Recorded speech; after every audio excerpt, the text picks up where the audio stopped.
ค่าดองจะเท่าไรสาวสวรรค์เขตลายอยู่เท่าไรหลายอยู่30 ล้านข้าวบัตร1งวด1ตัว30 ล้านค่ำบัตร1งวด1ตัวอยู่เพื่อนเองอีก30 ลักกระหอดปากเซ่เรียกว่าหอดคิวปากเซ่แล้วเนาะแต่ว่าลดคิวแล้วก็รับไปลดโมโหว่าเกิดย้อนยังเป็นยังปวดอยู่โอ้ยต่างชาติเพิ่นไม่บ่ายที่ต่อเงินเนี่ยเขาจะยิงมาใส่จะบอกลองเลยเอามาเทเข้ามาในท่านผู้ชมได้ที่เราเอาบอลลูกใครหน่อย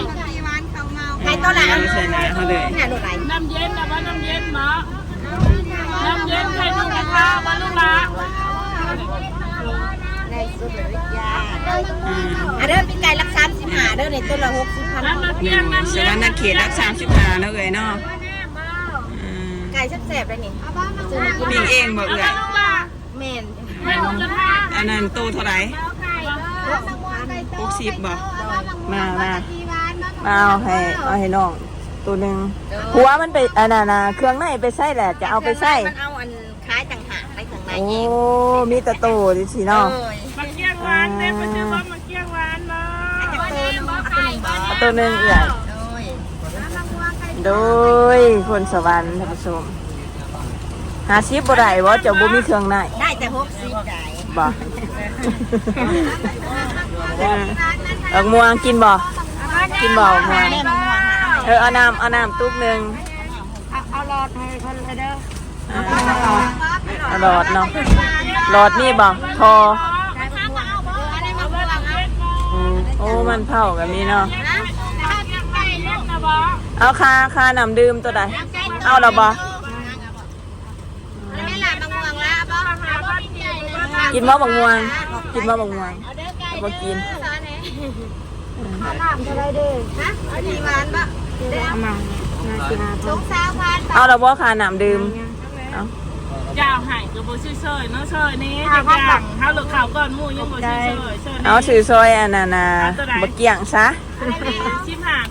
15,000ก็บ่สิแท้อย่างเงี้ยเบ้าใจละลายเด้อเอาอวยพรเด้ปีใหม่เฮงคอยมาฟังเสียงคนสวรรค์มาซอยเอากินจ้ะงานนางขาวผู้สาวคนน่ะทุกคนขอบใจเด้อสมวันร่ำรวยได้ล่ะเด้อสาธุสมวันร่ำรวยสาวสวรรค์บอกจ้ะแม่บ้านได้สร้างแสงสร้างครอบครัวแล้วบ่ช่างแล้วโอ้มีลูกจะคนล่ะยังว่ามีลูกมีแต่ผัวโอ้ค่าดองจะเท่าไรสาวสวรรค์เขตหลายอยู่เท่าไรหลายอยู่30 ล้านข้าวบัตร1งวด1ตัว30 ล้านค่ำบัตร1งวด1ตัวอยู่เพื่อนเองเด้โอ้เขามาอยู่เพื่อนน้ำเจ้าบ่แม่นกว่าเพิ่นมาอยู่เพื่อนนะวันนี้จะซื้อเขาให้เขาให้ค่าดองเด้อเนาะเลี้ยงเขาบ่บัดนี้เขาได้เลี้ยงเขาเลี้ยงแต่ว่าอยู่เพื่อนน้ำเจ้าเนาะคนอยู่ไสผัวจ้ะจำปาสักฮะจำปาสักคนจำปาสักโคก็มาจะจำปาสักกันนี่โคคนจำปาสักคือกันมีผู้โสดอยู่บ่เอ่ยน้องจ้ะติดต่อให้ FC ได้แล้วมีแต่รออีกผู้สาวได้ใช้ขอเบิ่งในตีผู้สาวบ่มีผู้สาวเบิดแล้วมีแต่ผู้ชายโอ้ยังแต่ผู้ชายเอ่ยน้องจ้ะซื้อยังค่อยบ่ซื้อน้อยเป็นยังคือมากซื้อหน่อยเนาะคนสวรรค์เนาะคนบ่ใหญ่จักเทื่อตัวน้อยๆเพิ่นว่าท่านผู้ชมคนบ่ใหญ่จักเทื่อแต่ตอบถูกเลยเนาะโอ้ค่าดองจะบ่แพงเนาะบ่แพงเลยอยู่เองเด้เจ้าห้องเองบ่หรือว่าแม่ห้องแม่ห้องสำนักเนาะอยู่เฮือนเองได้สำนักแหละเอาไปเฮือนเขาเลยเอาลายบ้านเพิ่นถ้าเอาถ้าว่าไปอยู่เฮือนผู้ชายนี่มันเอาร้ายเพิ่มขึ้นอีกเนาะเป็นยังจะเอาร้ายเนาะบ่ได้อยู่นำพ่อและแม่เด้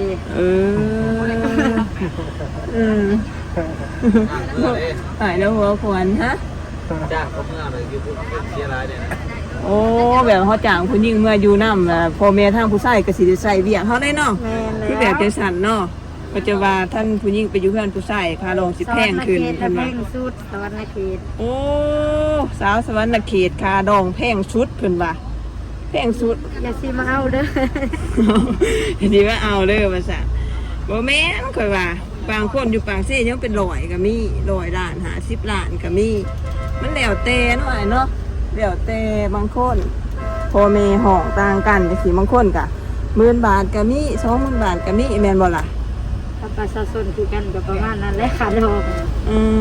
คันพนักงานก็สิแพงขึ้นเด้เนาะคันประชาชนธรรมดาชาวขาขายก็ค่าดองถึกอยู่บ้านเพิ่นก็เบิ่งแบบนี้คือกันเนาะคน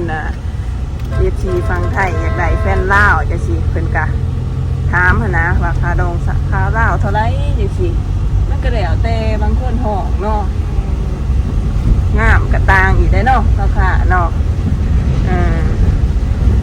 บอกไปบอกมากกับซ้ำสื่อขายทุกคนเลย ตอนนี้น้องนากำลังกลับปากที่มาสวยงานเอื่อยหักเนาะเป็นจัดบูธท่านผู้ชมจัดบูธแบบเรียนท่องเที่ยวปีใหม่นะสวยงานเพิ่นแล้วแล้วน้องนากสิกลับเมื่อจุมาขอบคั่วเนาะกระไดปิ่งไก่นี่เพิ่นก็จะมาขายหายเงเป็นยังเดี๋ยวสิถามคนสวรรค์ทุกคนว่าเป็นยังจึงแบบว่าเขาจะเยมาใส่เฮานะคือบ่ถามแบบว่าเขาคือว่าเห็ดแต่สีใส่เฮานะ เขาอยากขายเด้เขามาขายเพื่อมีคนจะดีสื่อซอย เขาต้องเยใส่จังสีเลย เขาต้องแย่ใส่ คันบ่เยบ่ซื้อ แมนบ่แย่บ่ซื้อได้ แม่นซั่นบ่ แมนแหละยืนขายอยู่ผู้บ่มีไผลงไปซื้อเด้อันนี้ว่าขายทั้งทีเลยแบบบ่ได้ย่างออกตากแดดตากลม โอ้แบบคือหนองนาพ่นปากเซ่จังสิจะบ่ค่อยเห็นบรรยากาศแบบนี้นะทุกคนมื้อนั้นค่อยมามีแขกต่างประเทศเพิ่นมาเพิ่นก็ยังงงเพิ่นว่าบ่ต้องแย่เพิ่นว่าอันข่อยอยากซื้อก็ซื้อเองแล้วว่าจังซี่นะบ่แม่นแน่เนาะเขาก็ความคิดแบบเข้ามาแบบเทิงทีให้สะดวกสบายยังก็คือจังซั่นเนาะ แมน ตอนครั้งแรกเขาก็งงคือกันแน่คือมันแย่แบบแย่ขามเข้าไปสินะทุกคนแต่ว่ามันก็เป็นธรรมดาสำหรับบ้านเขาเนาะเคยเห็นตลอดแต่ก็ธรรมดาไปทุกคนสำหรับใครที่เห็นครั้งแรกก็สิอยากตื่นแน่เนาะ แมน ตื่นกระไดบักม่วงบักเกี้ยงจังสีทุกคนนี่เพิ่นเอิ้นว่ารถด่วนสัจนังแบบร่วมๆจังสีเนาะเพิ่นบีบแก้จังสีกะอันทับคนข้างใดเด้อทุกคนเด้อทับคนเพิ่มข้างใดหรือว่าใครอยากลงหมองใดก็บอกเพิ่นได้เนาะว่าสิลงหมองนั้นหมองนี้ก็บอกเพิ่นได้แต่ว่าจุดที่เพิ่นจอดลงแท้ๆสุดท้ายเลยนี่แม่นก็อยู่ในคิวรถเนาะอันนี้น้องนาจะไปปากซี่เพิ่นก็ลงคิวรถปากซี่เนาะเด้เอาซอยเพิ่นกินบ่ รถคันนี้กะเพิ่นกะเบิ่งทาง YouTube เพิ่นว่าทุกคนชื่อหยังเนาะชื่อหน่อยเนาะไผคันแขกยังมาเที่ยวนี่ติดต่อทางใดเด้เราขับเบอร์โทรเลยเด้อ เบอร์เท่าไหร่เนาะ6006868ติดต่อได้เด้อปากเซ่สวรรค์ ปากซี่สวรรค์ปากซี่ทุกคนใครอยากมาสวรรค์ก็ติดต่อเพิ่นได้ก็โทรสอบถามเพิ่มเติมได้เนาะว่ารถเพิ่นอยู่ไสอยู่ปากซี่บ่ได้อยู่สวรรค์จังซี่เพิ่นจะกลับไปกลับมาจังซี่ทุกคนไปมาเนาะอันนี้ก็เป็นบรรยากาศการเดินทางจากสวรรค์ไปปากซี่เด้อนี่เด้อทุกคนเด้อจะเป็นทางซื้อเลยบ่ต้องบ่ได้เดี่ยวใช้เนาะจะเป็นทางแบบจังซี่สวรรค์ปากซี่ก็ทางดีอยู่ทุกคนจะบ่ค่อยมีขุมเด้อนี่แหละเอื่นว่ารถตู้ด่วนเนาะปากซี่สวรรค์ใช้เวลาประมาณ5 ชั่วโมงเด้อบ่เกินนี่ทุกคนบ่เกิน5 ชั่วโมงก็แม่นเลยเด้ซะคันว่ายางไว้ก็4 ชั่วโมงเนาะเอ้ยเนาะแต่ว่าท่านว่าให้เอื้อยไปส่งแบบว่าสุวรรณนักท่องเที่ยวมาอยากไปบ้านพักอีหยังนี่เอื้อยก็ไปส่งถึงที่ได้บ่ได้เด้อทุกคนเด้อ กะถามเอื่อยเพิ่นได้เนาะอยู่พักอยู่ไซไปส่งอยู่ไซกะบอกเพิ่นตื่มได้เอาใครเขามาเที่ยวลาวไต้หรือว่าสวรรณเขตเพิ่นเอิ้นนะลาวหยังกลางวะลาวกลางอยากขี่รถแบบนี้มาเที่ยวใส่เวลาประมาณ4 ชั่วโมง5 ชั่วโมงนี่แหละทุกคน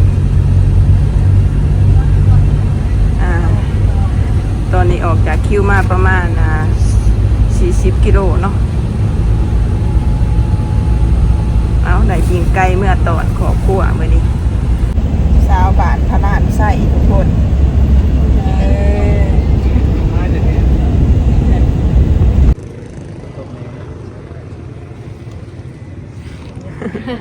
ไก่สิหอดนะเนาะรถมีปัญหาตอนนี้ทุกคนไก่สิหอดละอย่างอีก30 ลักก็หอดปากเซ่เรียกว่าหอดคิวปากเซ่แล้วเนาะแต่ว่ารถคิวแล้วก็รับไปรถโอ้โหว่าเกิดย้อนยังเป็นยังปวดอยู่สตาร์ทบ่ได้ตอนนี้มินคิวแบบน้ำมันนะ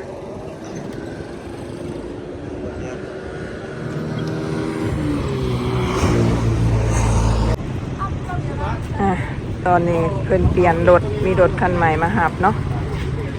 นี่ทุกคนขึ้นรถคันนี้ต่อบาทเลย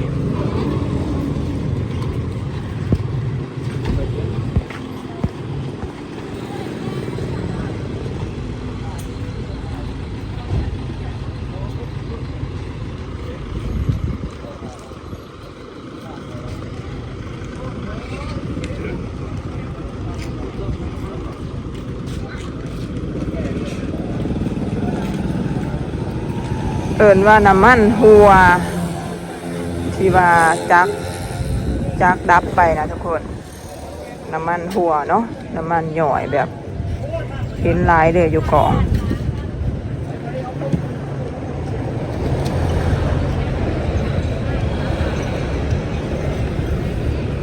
เอาอีกประมาณ20 นาทีก็หอดปากเซ่ทุกคนหอดบ้านหอดเถื่อนแล้วน้องนากะสวัสดีปีใหม่ด้วยทุกคนเด้อสุขดีปีใหม่ท่านผู้ชมเบิดทุกท่านเด้อบ๊ายบายสบายดี โอ้ยต่างชาติเพิ่นบ๊ายบายเด็กกองบ๊ายบาย